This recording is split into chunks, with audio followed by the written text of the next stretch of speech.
downtown home since 1980. She has a degree in music education from Westminster Choir College in Princeton, New Jersey.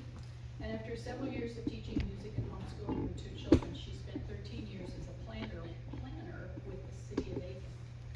In 2013, she started a part-time business preparing photographic inventories of homes for insurance and estate planning purposes. And this is how I met Rachel, because she came and spoke to our military officers association chapter. She has been on the board of TREE, South Carolina, the state's urban forestry council, since 2010, and has served as its secretary for over 10 years. She has always been interested in local history and recently joined the board of the Friends of the Aiken Historical Museum and serves as their secretary. Her hobbies include keeping her 94-year-old car, which is a Model A Ford Roadster, running, and her 94-year-old house standing. So, anyway, and I just thought it would be a timely program for her to talk to us about preserving our treasures. So, without further ado, I'm going to give her slide, her Vanavoy. Thank you. It's a pleasure to be here, and interesting to hear of all the things you have going on. I started, as Liz mentioned, in 2013, doing photographic inventories. I was trying to find something to do so that I could spend more time with my family. My son was in Switzerland, my daughter was in LA, and my dad was in Florida, so I was trying to get away from the full-time job. So I started this business. One thing that was an inspiration to me was that I found that my great-grandfather in 1911 had somebody come in and photograph every room of their home south of Atlanta. And on the bottom he's written dining room, and he's written the date that he did this. You can click the next one.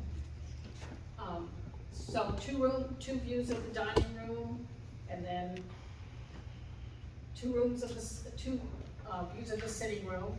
We can go on to the next. So that's my grandmother up at the piano, my great-grandparents. So this was an inspiration to me. I don't know why he did it. I don't know why he would have done that, but now I have a lot of the items. My brothers, my aunts and uncles have a lot of the items from this house, and we can locate them in these pictures, which is just a blessing to be able to find out where things came from. So, why would you want to do an inventory? That's one reason, to preserve your family history. Another reason, this is my brother's first house. He put the new steps in. It's a rental house now, and he put the steps in at the request of his renter. And this was taken in the summer. The next one, and that's what it was in February. And all that's left now are the steps. He put the new steps in, and that's all that survived. The police reports, the tenant said she wasn't there. Her car was there. She lived alone with her cat, and the cause of the fire was a cigarette. So hard to believe she wasn't there. The only way we know what room this is that appears to be a stove. That's all that's identifiable in that room, and there's a refrigerator to the right. When you have a loss like this, the insurance company pretty much believes you when you tell them what you have, but how do you remember what you have? There is nothing like after a fire. I was talking to a lady that also had a similar business in Greenville, and she said it took her a year sitting down with her friends saying, didn't you have a table over there? Wasn't there a drawer in the table? And it took her a year to list everything, because she wanted to she was insured to a certain level, and you have to list everything to get to that level sometimes. It depends on what you have. Next slide. The chances that you'll have a fire, and these are from a few years ago, but it says the average household will have a reported fire where you've called the fire department. 1 in 4 people, so that's about 4 of you here would have a reportable fire, 4 or 5 of you. Every 15 years on average, a household will have a fire, and that doesn't mean that you call the fire department, but something might have started burning on the stove, which could have gotten worse. I lived in a house where the dryer started a fire and filled the house with smoke. So there are things that You think it'll never happen to me, but the statistics say otherwise. Most modern carpet, tile, and furniture are accelerants. Yeah, highly flammable. Highly Should be the next one. South Carolina averages 11 tornadoes a year. Tornadoes and hurricanes are getting more and more frequent and more violent. I don't know if you remember in October 2015, I was sandbagging my garage, expecting a 1 in 500 year flood. Fortunately, it veered off and it went, fortunately for us, it went to Columbia. 1 in 1,000 year flood. That means that they expect it wouldn't be that bad for over 1,000 years. So flooding, this came off the internet recently, and it says right here that if it's in the minor range, it says there are 1,201 properties in Macon that have a greater than 26% chance of flooding in the next 30 years. That represents 8% of the properties. But if you look over here, it says these different categories of losses are minor, but every one of them says it's increasing with the danger of flood. You can go ahead. And then there's burglars. This is a real cat burglar. Apparently, he made the newspapers there because he would go from house to house, and he especially liked those little tiger stripe or leopard skin mousies. But he would go to the neighbors, break into their houses, steal their possessions. So this cartoon, it sounds funny, but it's true. It says, we'll give them a month until the insurance money allows them to replace this lot, and then we'll come back again. And statistics show that people think, oh, I had such bad luck, I got robbed twice in a year. And it's not bad luck, they're waiting. Somebody breaks into your house and they know that what you had was valuable, and chances are you would replace it. Or I've heard that they'll case the joint, as they say, and see what they can't take right then and come back with help. And then there's downsizing.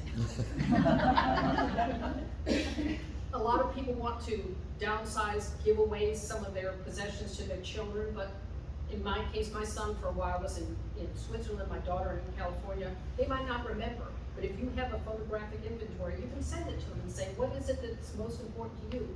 It might be something that you never expected that they were interested in. There's leaving things for a will. I had a friend in Aiken, and she said she had been waiting, when her mother died, she had asked for the desk that was in the front bedroom. And then when the desk showed up, it wasn't the desk that she had seen in the front bedroom. Furniture gets rearranged. But if you have a picture, a photograph to go with it, then you can make sure that the right items are going to the right people. And then there's moving. I was talking to a gentleman who said he had hired somebody to come from the West Coast to work in Aiken, and they got into they packed everything up in the moving van, they got in their car, the moving van had an accident, burned. All they had was a list, 3 boxes from the kitchen, 8 boxes from the, living room. Other than that, they didn't know what they didn't have anything to help them, which is what it is. It's help you either with a police report or an insurance report to show what you have. And then again, preserving family history. And there were things that we didn't know. We got started, my brothers and I started digging around on the internet, and we found out that the Kimball House in 1870 was owned by one of my great-great-grandfathers, and found an article that he had been instrumental in making sure nobody died when that burned to the ground. And then they rebuilt the next Kimball House, which has been demolished and is now a parking garage. But we found stories, and so what I do is I screen save that story on the internet, because a lot of times you can't just copy it, but you can print the screen, crop it down, and then I save it in the file folder. So it's a way to preserve family history. So, where can you use the photographic inventories? When filling out police reports, when doing an insurance claim, doing your will, downsizing, keeping track of your family history.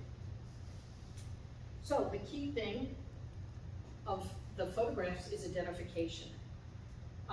When you go to do a police report and they say, what did you lose? You might say, well, I lost a sterling silver frog napkin ring. I was trying to think of the most absurd thing that you could think of to describe to a police officer before they think they're a little nutty. And what's it worth? Well, the expression is that a picture's worth 1,000 words. Oh, wow. The variety of, if you Google frog, sterling silver frog napkin ring, it's amazing, they're out there. But the description does nothing. This is what will, first of all, allow somebody to say, yes, we found your frog napkin ring. But secondly, be able to evaluate how much it was worth, etc. So getting started. What I do, and I learned this trial and error, if you go into a room and you just take pictures of what you think is important, you're gonna miss something. So what I do is I take wide angle views, 3 of each room, and I say what I do. I'm no longer actively doing this. The pandemic sort of allowed me to gracefully retire. But what I suggest people do is take from different views, like my great-great-grandfather did, take wide angle views, 2 or 3 of each room. Then you go around the room. I start wherever I walked into the room. I start at that door and I go up and down and up and down and up and down to make sure I capture everything. Make sure I get the middle of the room and everything. And then the 4th picture there, hone in on something that might require detail. Okay. Open cabinets. And this picture for an insurance company will show that you had 8 place settings of china.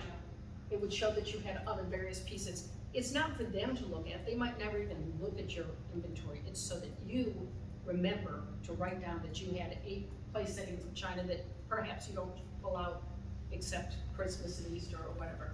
To remind you that you had some salt shakers and that kind of thing. And then you can, next,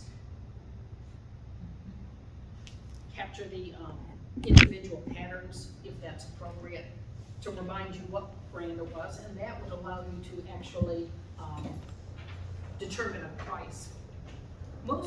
From what I've talked to insurance people, and I did this several years ago when I opened the business, is they believe what you tell them that you lost.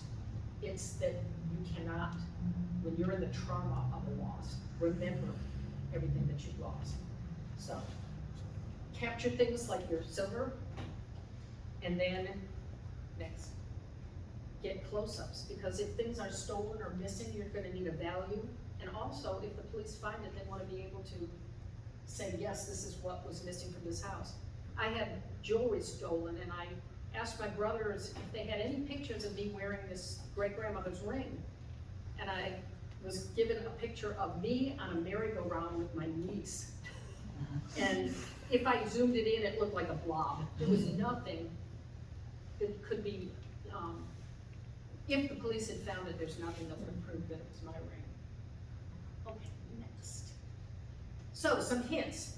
Photograph everything. Use a high-resolution camera on a tripod. Keep the inventory off-site. You can have several copies, but make sure that one copy is not in the house where it's going to burn. Keep your records of new purchases. After you've done an inventory, if you do some major shopping, just keep a list of things so that you've got it later. Document serial numbers on big ticket items. Don't forget your seasonal items, things that you wouldn't, if your house burned in the summer, you're not going to think of your Christmas ornaments. And remember tools and yard equipment. So when I say photograph everything, if you need to get your list of lost items up to a certain amount, you might need to go through the pantry and under the sink and that kind of things. Okay. When I took this picture in 2013, that was $160 worth of spices to replace them. So, you know, the things under the sink, the things over the washing machine might be needed. And I don't necessarily expect people to photograph all that. I did it first, but it's really, if you can just remember, if you're doing a claim, to make sure you include that kind of stuff. So, you take a wide angle view of the room, next. Then you hone in on the smaller things or the details. And open the drawers. If you know, you don't need all your socks and stuff, but this man had coin collections in the bottom drawer. If he'd had a fire, would he remember the coin collections? Maybe, maybe not.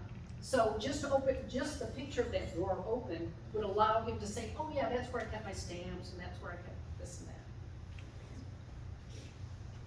When I said use a high resolution camera on a tripod, the picture on the right was just taken holding a good camera. But you couldn't tell what those books were. By placing it on a tripod, and I actually use a separate clicker so that I don't even touch the camera on the tripod. It allows, I can zoom in on that picture on my computer and I can read the titles of the books. So that I think is really key if you're using this for identification, is to try and get the clearest pictures you can possibly get. Keep the inventory off-site. Safe deposit boxes, the homes of friends and family members. If you have an office outside of your home. I had one customer that kept hers with her attorney. I'm sure you appreciated that. And if you use a safe, a fire safe, it needs to be media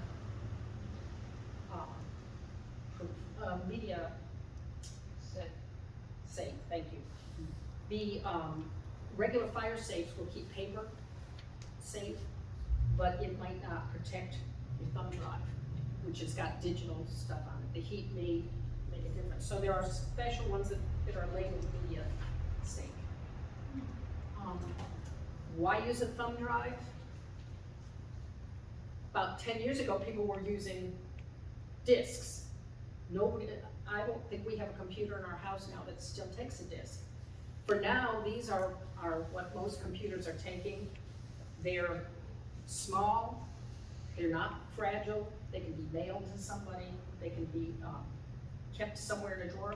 But I do suggest that you make sure that you keep it, at least one copy somewhere off-site. Don't put your name and address on it if you're keeping it off-site, because that's a roadmap to the burglar who finds it, or who, when you mail it to your kid in California, you don't want your address on it. But do label it as a home inventory so that you know not to copy some music on it or something. Make at least one copy and don't keep that copy on your computer. My son was talking to a lady who said that her computer was stolen. So if she had her only copy there, it wouldn't have done much good. And use a good quality USB. I would use the one that's given away at the grocery store as a giveaway. Next, and like I said, if you get new items after you've done your inventory, one of the advantages of these is you can add to it later. But you're not going to want to get out the camera and the tripod every time you buy something, but make a list, and once every couple of years, go ahead and add stuff as you need to. Serial numbers, rather than writing everything down, just take a picture of the back of them. I think that was a computer or something. And even my piano has a number in it. And by taking that number, somebody can look it up. Steinway's with that number is, I think it's 1913, and it will tell the style of the piano and everything else. So an insurance person could help you find the value just from things like that. Don't forget your Christmas items, things that you might not have out at the time you're having a loss. And then stuff in your garage, tools, yard furniture. If you're in a motel because your house burned, you're not doing yard work, you're not working with tools, so you don't think of those things. And then more hints, organized by room, label and number the photographs for easy reference, include architectural features, window treatments, floor coverings, include your attic and basement and under the bed, photograph air conditioning units, water heaters, and large appliances, just because, first of all, you might forget to claim them, but secondly, they're different qualities and different prices. that is not my dining room.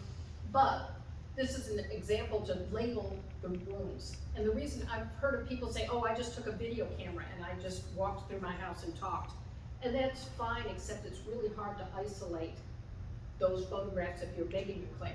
So to be able to say, dining room picture number 5, I'm talking about the, I guess those are candelabras on the mantelpiece.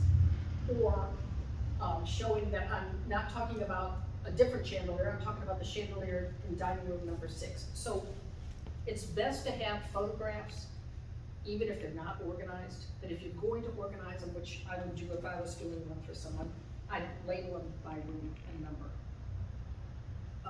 And showing that example was showing the architectural detail of the room. You can see that the molding around the edges and this one with distinct architectural details. That makes a difference when you're trying to replace a house. And just mention that there are a lot of things that are not just covered on your insurance automatically. They're special riders, jewelry, coins, musical instruments, furs, firearms, silver, fine art, office equipment. Those things, if you have a lot of it, you need to have separate riders. And then flood insurance is usually not covered in your insurance policy. So to what is probably more interesting to people here is preserving family history.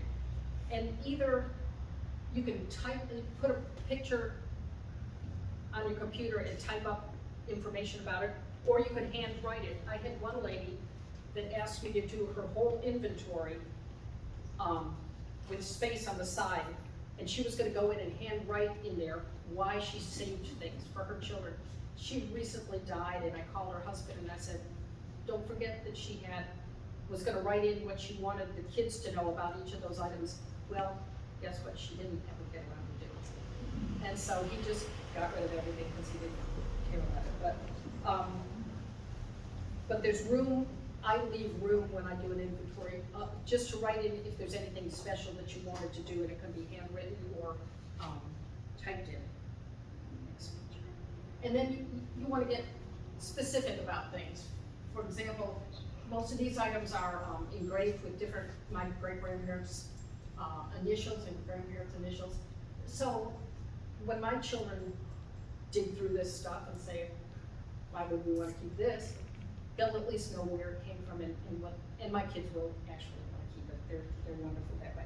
But they'll know why I kept it and what significance it is to me. And then go back to my great-grandfather's house. I love this picture. That's a real leopard. Who keeps a leopard in the park?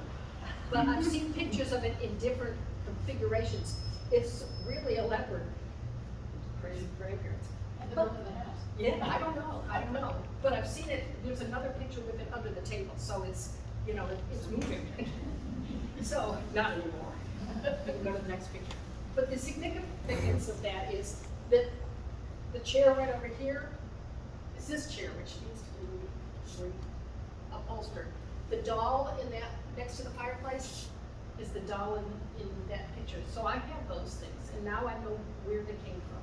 My brother has the little, I don't know if it's a planter or whatever that's in front of the fireplace, and the little rocking chair that the doll's sitting in, and I know my aunt has some of the tables. So it's a way to remember and to document where these items came from. One interesting thing I found rolled up in a tube is this is a Christmas card from 1949. It was still in the mailing tube, it was this big.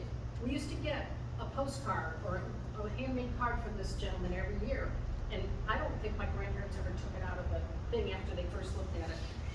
So I mentioned it for 2 reasons. One is that because I had a picture of it, I took it up to my aunt. I couldn't take the big framed glass picture up to my aunt, but I took this up to her and I said, have you ever seen this? And she said, no. And she said, but 1949 was the year grandfather built that barbecue in the backyard. You see Santa Claus coming down through the barbecue, and it's summer on one, or winter on the top and summer on the other. And this I knew was my grandfather, and and that's my grandmother, but I didn't know who the other people were. And so my aunt said, oh, well, the two people on the right are the artist and his wife, and the girl in the yellow dress is their daughter, and that was her boyfriend. And then he said, and she said, he also got a new car that year. You see coming out of the top of the, Santa's bag is up on the chimney, and there are cars popping out. So at first it looked like just a big Christmas card, but then because I had a small copy, I could take it up and ask my aunt in Greenville if she knew anything about it, and she had all kinds of information. The other thing I'll mention about this, it was this big, and there was nobody in Aiken that was gonna copy it, that wasn't gonna run it through a machine which could tear it. And so I took it to Augusta Blueprint, which is right across the river. And just something to keep in mind, if you have something big to copy, making a copy and keep it on your computer. So I made copies for my brothers, but I still have it on my computer. I said when I find stuff online, like the pictures of the hotels or something, I copy it and I just slide it into a file on my computer. I don't have time to mess with all that stuff. But when I find something, I don't want to lose it. And so I have a different file for each family and then break down the subfamilies. And I just stuff that stuff away. Sometime my brothers, my kids might be interested. Next page. For example, I found an article in this place and it told where two of my brothers died.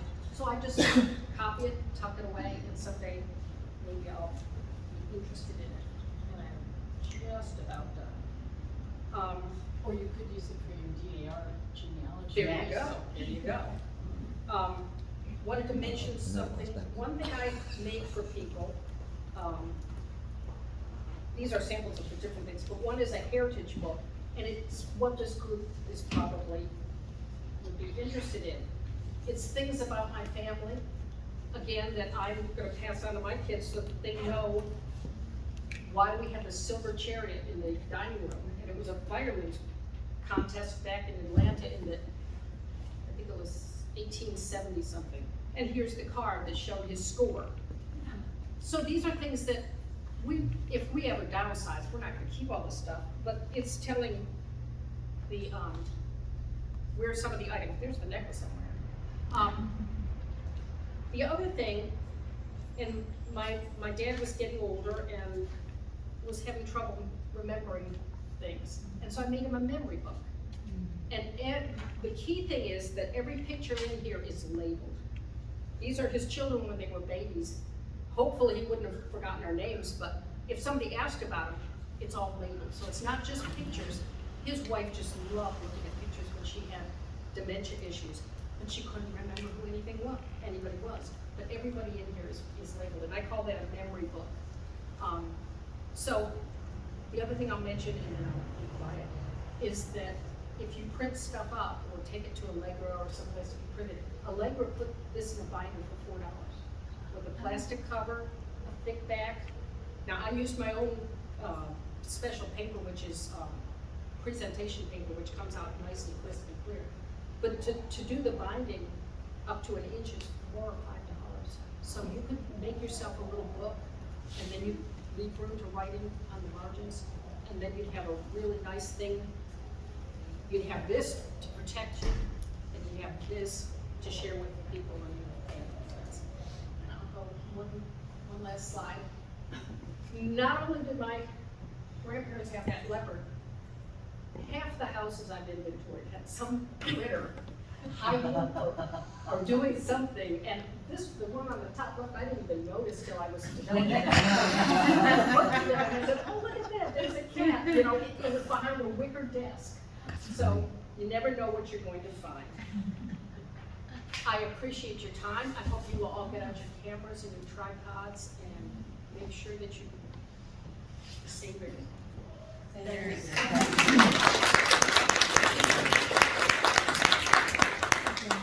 know my fellow daughters say thank you. We appreciate all these great things that you just gave us. And most of all for coming and staying to this meeting. Oh, but very interesting. But we sincerely mean that. Susan is a researcher extraordinaire, so. Oh, find your link. I didn't know it was extraordinary. What a wonderful evening. Great. Thank you so much. I'm so proud to be a part of this group. Excuse me, if you want tips to do your own inventory, I've got some printed up here. Thank you so much for your help. Any announcements? Meeting is adjourned.